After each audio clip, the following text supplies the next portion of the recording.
suis enquêteur à l'Office anti-cybercriminalité, qui est un service de la Direction nationale de la police judiciaire. En premier lieu, une enquête cyber, ça peut être impressionnant. On peut croire que c'est très technique, alors que c'est une enquête comme une autre. Il y a beaucoup de travail de bureau, mais il y a également beaucoup de terrain, puisque avec la compétence nationale qu'offre la Direction nationale de la police judiciaire, on est amené à se déplacer aussi bien dans toute la France qu'à l'étranger. Notre travail en fait va avoir un large spectre au niveau des infractions, puisque chaque personne a un téléphone portable, chaque personne a un ordinateur chez elle. Les infractions vont être extrêmement variées. Cela va aller de la fraude à la carte bleue, au phishing sur internet, que le vol de données d'une personne. Donc là on est plus dans les infractions contre la personne, mais on va être aussi dans les infractions contre les sociétés, que ce soit des grosses sociétés françaises ou des PME. Il y a un enjeu national très important sur ces thématiques. On est dans une ère où tout est hyper connecté, tout est cyber, donc il fallait une réponse policière à la mesure d'un tel enjeu.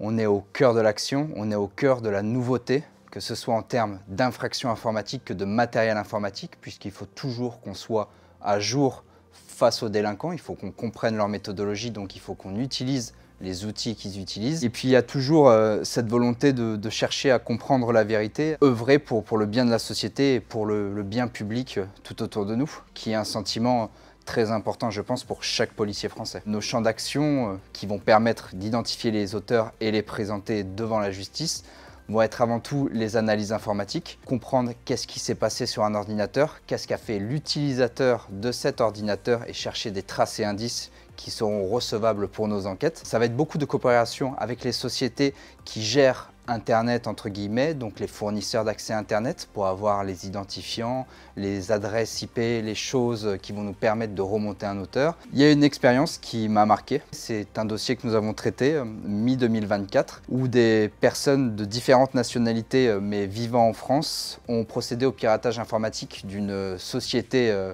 à l'autre bout du monde et on réussi à dérober plus de 14 millions d'euros. En urgence, nous sommes partis, moi et mon groupe, en Italie. D'abord à Rome, puis les auteurs changeant de ville, nous avons dû circuler dans toute l'Italie en collaboration avec la police italienne pour les interpeller. L'interpellation s'est passée au milieu d'une nationale. Tout ça mené par les policiers. Ça montre toute l'étendue de l'Office anti-cybercriminalité, qui peut aussi bien interpeller une personne en France qu'à l'étranger et procéder à une enquête en collaboration avec d'autres unités dans le monde entier.